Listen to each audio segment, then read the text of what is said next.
We're joined today on the Daily Signal podcast by Cody Howdeshell, a merchant seaman from North Carolina who is in Hong Kong right now providing emergency first aid to the Hong Kong freedom fighters.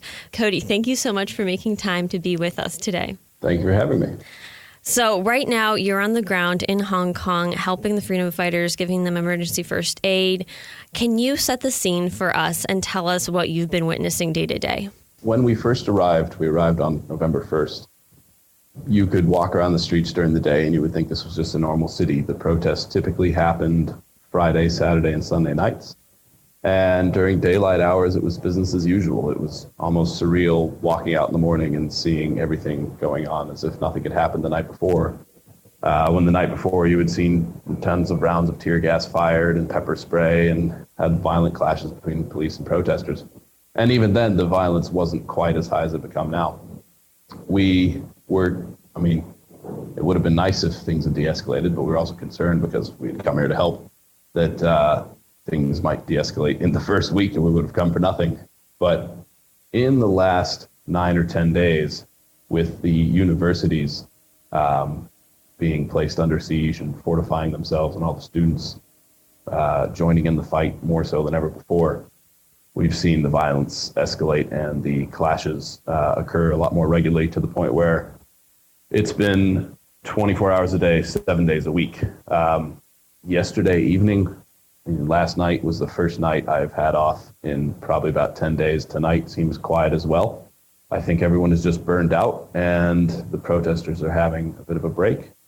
But an average day, evening, night during the past 10 days or so, when it was really at its peak, walking down the street, you would typically pass one area where the protesters were building their roadblocks.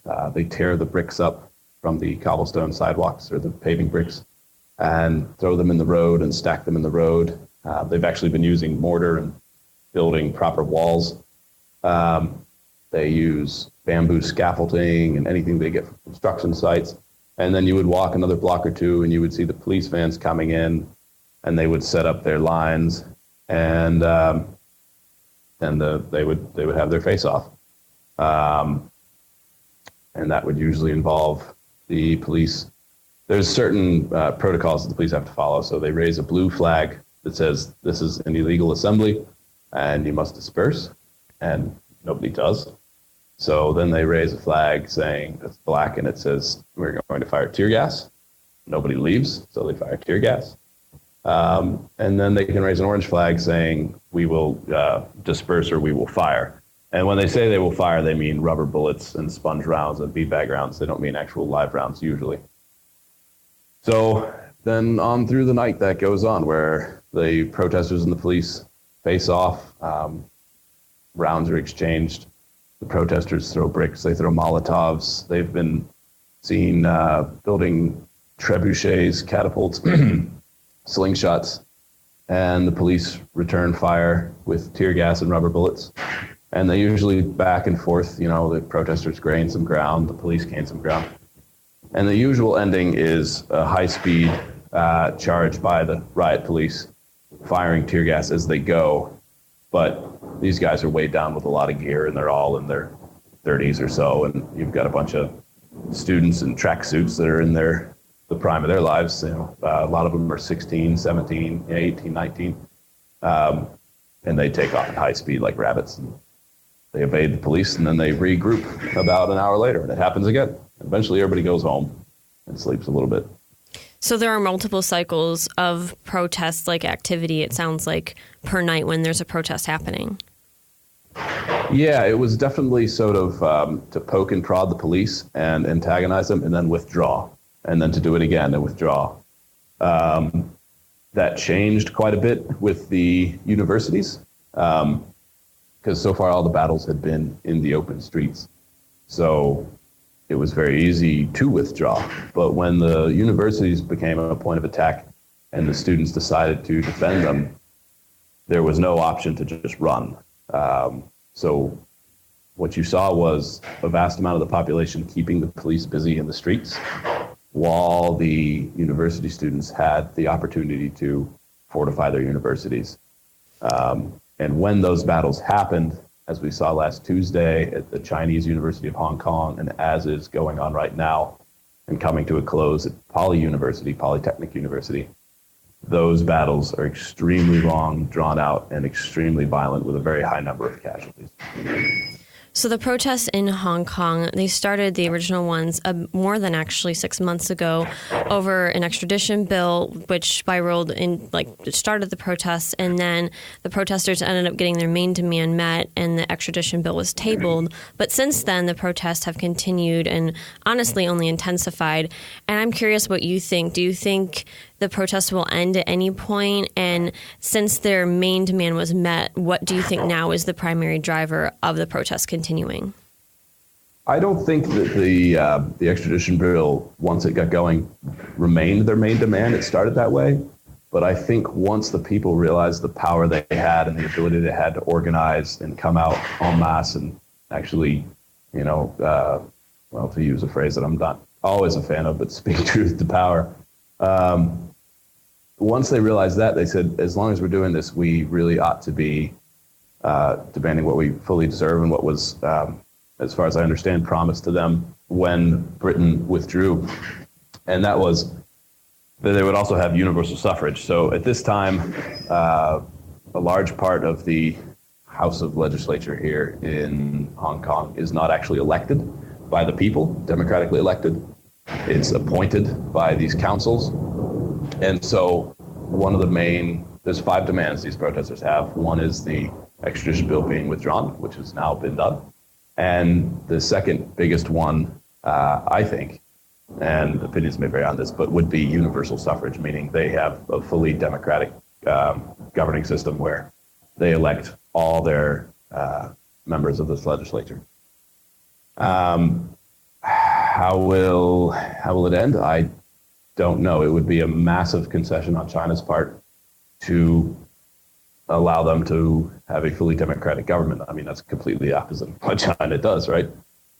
And there are the other demands that really the government could give into. For instance, investigating a private investigation of the police force and police brutality, which so far has not been done. Also, one of the demands was that the government no longer refer to the protests as riots, but as protests, which has sort of been done.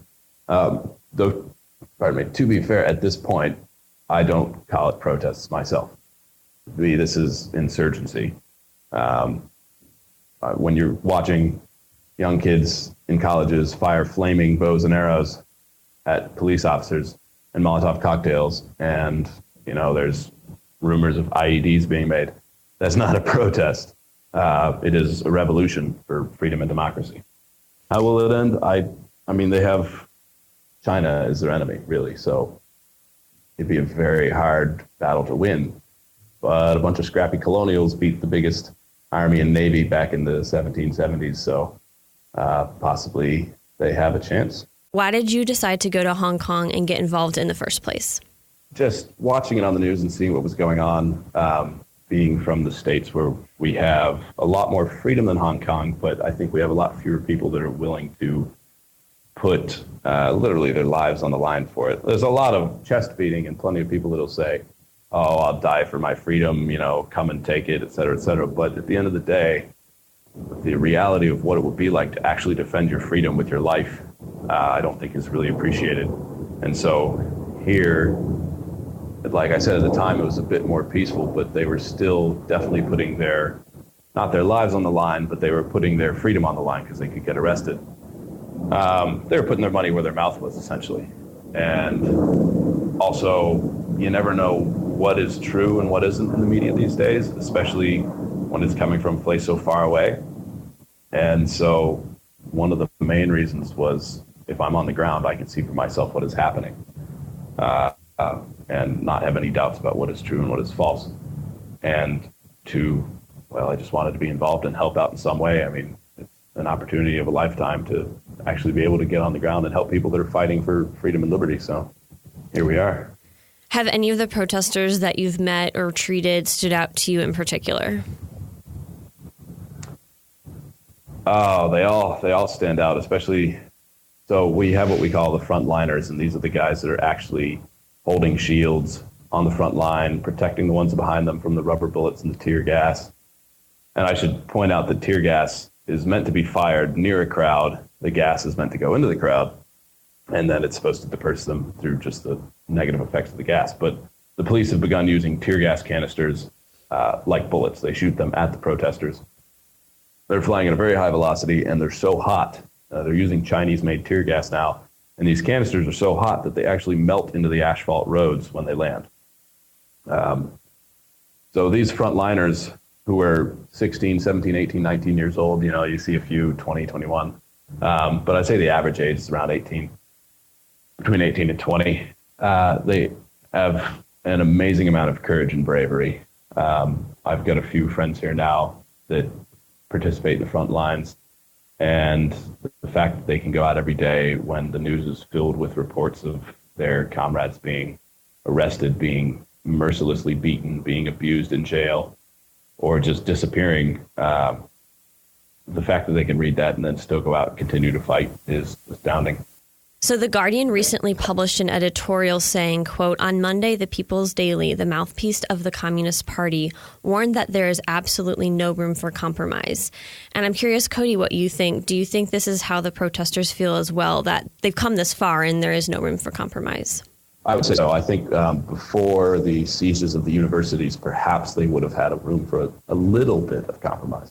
But now, after witnessing the police brutality and the action at the universities and realizing just how far the Communist Party is willing to go and just how many lives and humans it is willing to destroy for its goals, they're willing to die for this, absolutely. And we saw kids coming out of Poly University trying to escape in the last few days.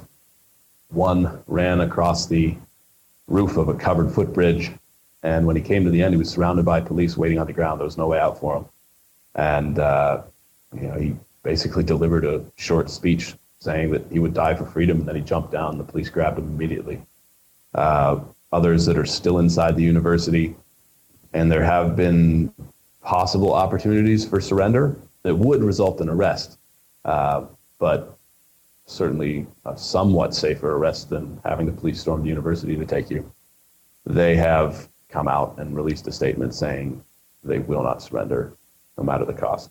They will remain at the university and they will fight till the end. They would rather die than go to prison under a communist regime. That is pretty just incredible to see this happening in today's day and age. I'm curious, were you there at Hong Kong Polytechnic University, and have you seen personally all of the action that's been happening there, or have you just heard from others what's been going on at that particular university? No, so I've been in 3 universities. So we started out spending 48 hours in City University, where no one knew which university would be attacked first. So we arrived at City University actually due to a miscommunication. There's City University and there's Chinese University, both of Hong Kong and both abbreviated CUHK. We went to the wrong CUHK and arrived there while the students were just beginning to fortify the university. So we watched that happening, waiting for the police to attack for 48 hours. And when the police didn't attack, it looked as if they would. During that time, that was the siege of Chinese University. That's pretty well covered, at least in the news here now, and I'm sure you can easily find information on it. So after City University, we went to Chinese University, and we were there for a little under 48 hours, probably there 36 hours. We got there in the morning, we stayed overnight, and we left late the next night, early in the morning. We were at Chinese when the last of the protesters that were holed up in there decided to retreat and go to Poly University to just make their final stand there with the other students. We were on the bridge when they detonated a very amateur vehicle-borne IED. I mean, it was very amateur. And I believe that was on purpose. It's a university, they have chemistry students. I'm sure they could make quite an explosion if they wanted to, but it was pretty tame. So we then left there and we went to Polytechnic and we're there for 48 hours. We were there during the clashes with the police, the long drawn-out battles with the police, lots of people getting hurt, casualties, tear gas being fired, like I said, as actual the canister itself being the weapon and the ammunition rather than just the gas.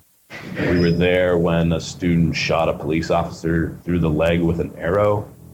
And then late in the evening on the second day, we were the last first aid team, and not just our team of Americans, but about us 4 Americans, an American pastor, and probably 20 local Cantonese first aid.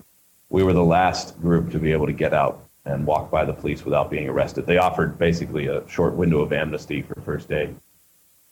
Others stayed behind and tried to get out maybe 30 minutes after us, but they were immediately arrested, I think because only 30 minutes after we left, a armored personnel carrier rushed the barricade the students had built on the traffic bridge into the university. And the students were able to just make enough direct hits with Molotov cocktails that they destroyed, absolutely destroyed the APC. So that obviously incensed the police and led to a full lockdown, essentially. No one allowed in, no one allowed out, except for journalists, and only journalists were allowed out. They weren't allowed to go back in. So, I mean, at this point, I think there's probably only 2 journalists still in Poly University covering the events. Cody, what would you say is the overall mood of the protesters? And given all the interactions you've had with them, what do you think the protesters would want to tell Americans about why they're protesting if they had the chance to? Overall, I would say is one of courage and determination. There are days when they have their victories and there is a lot of upbeat attitudes. And there are days when they suffer defeats. And certainly right now, with Poly University being lost to the police and the students being brutalized and arrested, we're not seeing a lot of joy right now, but we're still seeing a lot of hope and a lot of determination to keep fighting. What would they say to Americans? I think they would ask you to come over here and to join them, and they would certainly ask the government to put its full force in any way, shape, or form behind them. I think if you talk to some of the more philosophical ones, the ones that really do a lot of thinking behind the movement, they would definitely warn Americans of the consequences of allowing communism to get a foothold in your country, the consequences of allowing the Second Amendment to be eroded. I've talked to many here that will tell you flat out, we wish we had a Second Amendment. We wish we had guns, because it's pretty terrifying when you're facing off only 30 yards from police that have guns and have lethal force authorized, and you have nothing but bricks and Molotov cocktails to throw at them in your fists. And the only reason they haven't decided to shoot you is because no one has given the word to kill them all. But they would certainly just want Americans to know what is happening, because they understand that it's not exactly well covered in the Western media. They just want the word to be out. What as well do you think the protesters would say about China? Obviously, they really don't have, they are speaking by their very act of protesting, but they don't have freedom of speech there. So what do you think, if they had the ability to speak about their true feelings, what kinds of things do you think they would say? Mainly, they know what is happening in mainland China, whereas the people in mainland China don't know what is happening out here because of their lack of internet access. And they simply don't want to see that repeated here. They have had a lot of freedoms because they were under British rule. As funny as it sounds to be under colonial rule, they had more freedom then. And once you get a taste of that, it's very hard to even contemplate seeing it lost. They're absolutely in fear that if China did decide to just come in full force and crack down, that they would end up, those in the protests would end up in prison and labor camps and re-education camps immediately. And the rest would just slowly be crushed under the oppressive thumb of communism. And Hong Kong is a beautiful city, absolutely wonderful and vibrant people. And it would just slowly become another dead, gray communist hellhole. And they're absolutely in fear of that. What kinds of people have you seen protesting? I know that you mentioned a lot of it is mainly younger students, but I'm curious as well, have you started to see any other segments of the population starting to participate, such as people in the working class and professionals, or has it just exclusively been students? There's definitely people in the working class. There's definitely professionals. So Hong Kong is a sort of a peninsula that sticks out from mainland China, and then at the south end there's Hong Kong Island, and on Hong Kong Island is the Central Business District, just called Central.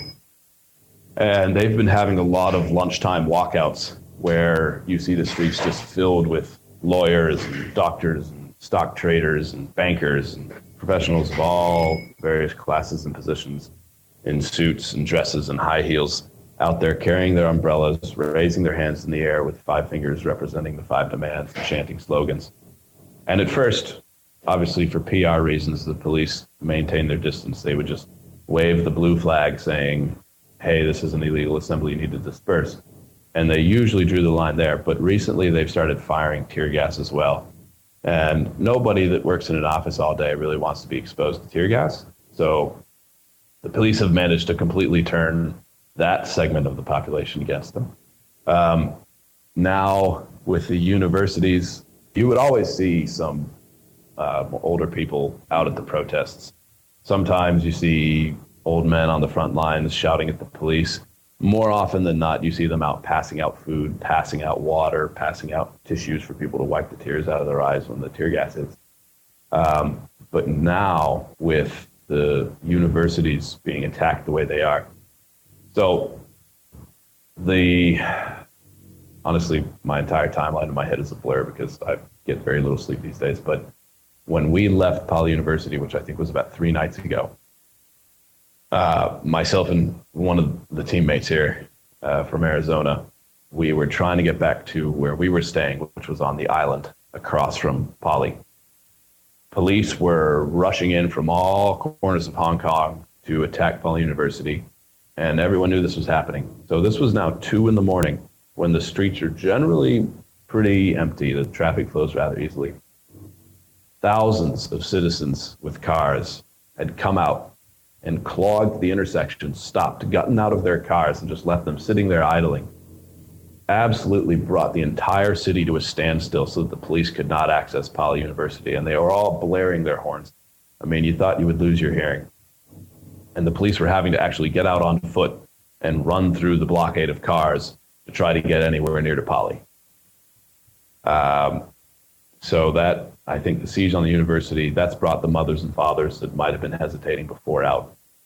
The night before last, they attempted to take Poly University back by a massive offensive within the cities to basically occupy the police force somewhere other than Poly University and eventually break through their lines and go into Poly University. Proper all-out warfare. And they formed these massive human chains, miles long. You can see videos online, these massive human chains stretching for many city blocks, just passing fire brigade style, passing water and food up to the front, trying to get it through to Poly University. And we were out on the streets, and there were little old men and little old ladies and mothers and fathers and young kids, 15, 16 years old, people whose sons and daughters and brothers or sisters are stuck in the university out there helping. So the police are shooting themselves in the foot when it comes to the PR battle because they have turned the entire population against them. For instance, sometime a few months ago, close to the beginnings of the protests, and don't quote me on the exact numbers, but there was a poll, and I believe it was approximately 40% of the population, only 40% approved of using violence in the protests or using violence against the police. And I'm paraphrasing this, but recently in the past few weeks, they performed the same poll, same audience, and now 60% of the population approves of using violence against the police. Violent means to protest. And that's not just the amount that supports the protest. Far more than that supports the protest. But 60% is actually in favor of using violence because they understand what is at stake.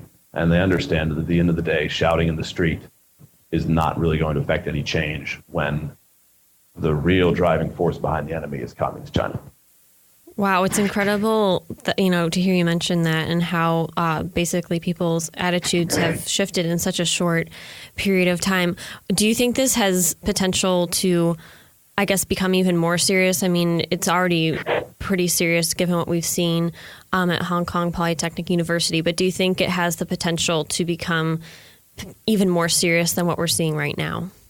I would not be surprised if within the next few weeks, if things continue on the current trend, that the police will begin firing live rounds and we'll start seeing a lot of IEDs and warfare very similar to the Middle East.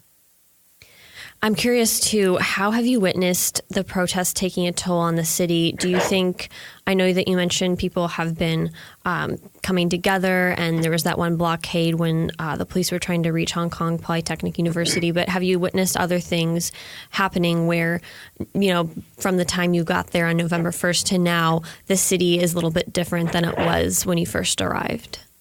I don't think changes in that aspect have happened in my short time here. Certainly not that I've noticed, because it took me a while to get acclimatized to Hong Kong in general. But I will say that in the 20-something days I've been here now, I have witnessed two people that did not support the protests vocally, that came out and yelled, "Hey, go home, guys," or something ruder than that. Whereas I have witnessed thousands upon thousands upon thousands of people that are absolutely for them. We're out there and people come up, they give you water, they give you food, they want to know if you're okay, can they help you?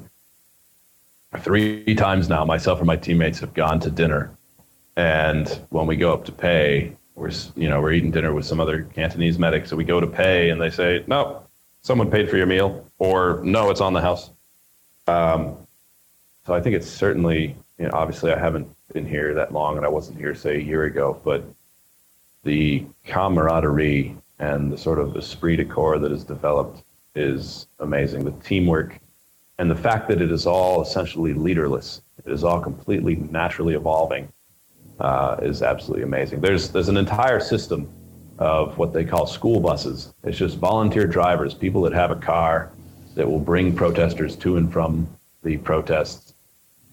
We've been given rides a few times by the same people. The other night, a guy pulled up in like a super fancy BMW thing. I don't know cars, but it was definitely an expensive car, and just loaded these 3 dirty Americans that were all sweaty and had a bunch of gear in, and was more than happy to give us a ride. And we said, "Well, why are you doing this?" He said, "I'm a Hong Konger. I have to do my part, and I wish I could do more, but until then, this is what I'll do." Cody, that was actually be my next question. I was so curious how the Hong Kongers have responded to you, this American who's helping their cause. And it sounds like they're just so thankful, which is, it's incredible to see the vivid descriptions that you've been sharing. It's absolutely heartwarming. Everybody goes around the world traveling these days and go, "Oh, it was life-changing." Well, I can tell you that this has absolutely been life-changing for everyone in our team here. And just we, on probably our second or third protest, someone took a picture of us, all 4 of us together, and it ended up in what's called the Stand News, which is maybe on par with the New York Times here. It's a pretty big publication. And next thing you know, we're walking down the street and random strangers just walk up, pull their phones out, and open the article and go, they don't speak any English, but they just point at it and point at you and questioning glance, and you nod and give you a hug, shake your hand, and walk on. So they appreciate it, and it's warming for them to see that America knows it's happening, because they are shocked at times to see that Americans are aware, and not only that, but came over specifically for this. You're already famous. We're Hong Kong celebrities. So given everything that you have witnessed, Cody, in Hong Kong, what would you want to tell many of our own peers, especially here in the States, who are becoming increasingly attracted to communism? Oh, geez. I'd like to shake them by the shoulders and slap them across the face. I'd say come to Hong Kong. Come and see it. Come and see a country that is literally only miles away from one of the most communist regimes in modern day history, and see the vibrance here, and then go across the border, which I haven't done, but I have friends that have. Go across the border and see just the dull, gray, dire situation that communism places upon a nation. And come and see these young kids here that could be just like the young kids back home, and all they're concerned about is going to college and getting a nice job, and that's it. But instead, they see the threat that is literally on their doorstep, and they're willing to step up and fight for it. Talk to them about the freedoms they have lost, the same freedoms that these young communist-leaning individuals in the States want to give away, and do it with an open mind and see if you can still support that ideology afterwards. Well, Cody, I cannot thank you enough for making time out of your really busy schedule to join us on the Daily Signal podcast today. Thank you so much for being with us. Can I tell one more story? Oh, please go for it. Okay, this is just to illustrate, going back to your last question, to understand that communism, as beautiful and wonderful as you may think it is back in the States, you have to understand that nothing in communism is voluntary, and it has to be enforced with violence at the end of the day against those that would preserve their own freedom and liberty. So the night before last, when we were trying to push back and take Poly University again, there were protests all throughout the city. I was in an area just south of a suburb called Mongkok, and the protesters were gathered together. They act a bit like if you think of the old Roman garrisons, the way they took their shields and all massed together and sort of locked their shields together so they formed an impenetrable mass. They do that, except the front line has 4x8 sheets of plywood and everyone else has umbrellas that they overlap. And because they're standing up against tear gas rounds and rubber bullets, the plywood is fine and the umbrellas slow it down a little bit. So the protesters were standing at an intersection, having their standoff with the police, throwing Molotovs. Brave young men were running out ahead of the front lines, mere yards away from the police, to throw Molotovs. And they're not trying to directly hit the police, it seems, because they could do a better job if they were. They're just trying to make a line of fire that the police cannot cross. The police and the protesters went back and forth as each gained and lost ground. And at one point, the protesters just banded together and began to hail an absolute rain of Molotovs down on the police force. And the police began to retreat and the protesters began to move forward. At that time, and I believe these are new to the Hong Kong police force, or at least the use of them, is the police threw flashbang grenades, which basically just blow up. They're not meant to kill anyone, though they can. But they emit a very loud sound that sounds a lot like a rifle being fired and a sharp flash of light. So everyone on the streets that night was nervous, knowing that the police had lethal force authorized. And for the first time, every group of policemen had one or two carrying actual rifles. Other than that, the police usually carry a very simple and very old-fashioned revolver. But now they had actual semi-automatic rifles. So when the police threw these flashbangs, everyone thought live rounds had been fired. And I was standing there. I later talked to a reporter from Texas who was standing there. We're Americans. He's from Texas. We all know what a gun sounds like. And we both thought it might have been live rounds. When those went off, the protesters stampeded. They scattered. And there were probably about 200 in this group. This was at an intersection, so they went off in three ways while the police held the opposite road. And the police ran into the crowd with their batons and nightsticks, absolutely beating anyone they caught, whether they resisted or not, just beating them to a pulp. Being first aid with a Red Cross on my vest, they typically run right by me. And there was a young Hong Kong first aid girl who was standing next to me, and they ran right by both of us. As soon as they were by, we ducked and went back through an alley, hoping to get to where the protesters were on the backside. When we came out of that alley, immediately on our right was a narrow pass between a subway station entrance in the main building, about 2.5 yards wide, 3 yards wide. Hundreds of people had tried to run for their lives through that narrow pass, and it had become a bottleneck. One person tripped, the next person fell on him, and there were 25 to 30 young kids, teenagers, in an absolute pileup. The boys at the bottom probably had 600 to 900 pounds of force being exerted on them. They were being crushed. I'm sure their internal organs were being destroyed. One's eyes were rolling back in his head. They were gasping for breath. They were writhing. They were dying. They were suffocating. When we arrived, it was just me and this very, very petite Cantonese girl. We went in and began to try to pull them out, and it was nearly impossible. The force holding these kids in was like their lower bodies had been trapped in a vice. Other first aiders got there. The bigger and stronger ones of them got in, and we continued to try to pull them out. There was a fire probably 3 yards away, small fire.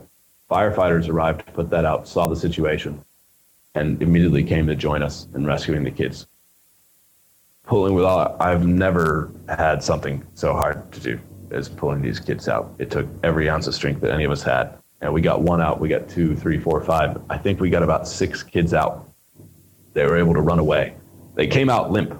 They couldn't even stand up when they came out. You had to pick them up, put them on their feet, shout at them to run, and they would stumble off as fast as they could. The police came around the corner and saw what was happening, came in screaming, beating their batons on their shields and on the walls, and grabbed us and threw us back. They threw a Hong Kong girl that was first aid, despite being obviously first aid, they threw her to the ground on the hard pavement. And then we had to grab her and get back. Then they pushed the firemen out of the way. And they went in and they beat these kids that were already half dead with their nightsticks and began to absolutely tear them out with no mercy, probably dislocating limbs, and shove them against the wall and arrest them. Man, so at this point, they're essentially, basically, I mean, not like in some cases preventing first aid. And not in some cases. They will prevent first aid at any chance possible. I've been blocked from getting into areas where there are casualties by the police. Then they also pushed the press away so the press could not document it, though they were unsuccessful. The press has documented it. So we don't know yet, but it's very possible somebody died there that night. That's the same night the police also ran their vans at high speed into crowds, and we still don't know if they actually hit or killed anyone yet, because the police, there's so many rumors that fly around Hong Kong because tensions and emotions are so high, it's often hard to know what to believe. And there's so many rumors of police violence and just extraordinary things, and you think, no, that can't be true. But when you witness that, and you witness the vans driving at people, and you witness young kids being beat by men in uniform that are supposed to protect them, absolutely beat to the point where their bones are broken and their organs are destroyed, you take those rumors at face value and you lose any sympathy or any ability to even feel sympathy for the police force. And I realize that's a long story, but that's what people need to realize is happening here in Hong Kong. That's what these guys are up against. No, that was great. Thank you so much for the vivid descriptions and for almost bringing us there, even though we aren't there in person. Your vivid descriptions are really incredible. Before we close up and end ways, part ways, is there anything else, any final thoughts you want to share with listeners, people from around the country and the world who are listening? All I can say is say a prayer for Hong Kong and look at flights to come over. If you want to come over, I'll help you out. So, Cody, thank you so much for joining us today on the Daily Signal podcast, taking time out of your busy day and speaking with us. We really do appreciate it. No worries, Rachel. Thanks very much for having me on. And that'll do it for today's episode. Thanks for listening to the Daily Signal podcast, brought to you from the Robert H. Bruce radio studio at the Heritage Foundation. If you haven't already, please do be sure to subscribe on iTunes, Google Play, or Spotify. And please be sure to leave us a review or a rating on iTunes to give us any feedback. We'll see you again tomorrow. The Daily Signal podcast is brought to you by more than 500,000 members of the Heritage Foundation. It is executive produced by Kate Trinko and Daniel Davis. Sound design by Lauren Evans, Thalia Rampersad, and Mark Guiney. For more information, visit dailysignal.com.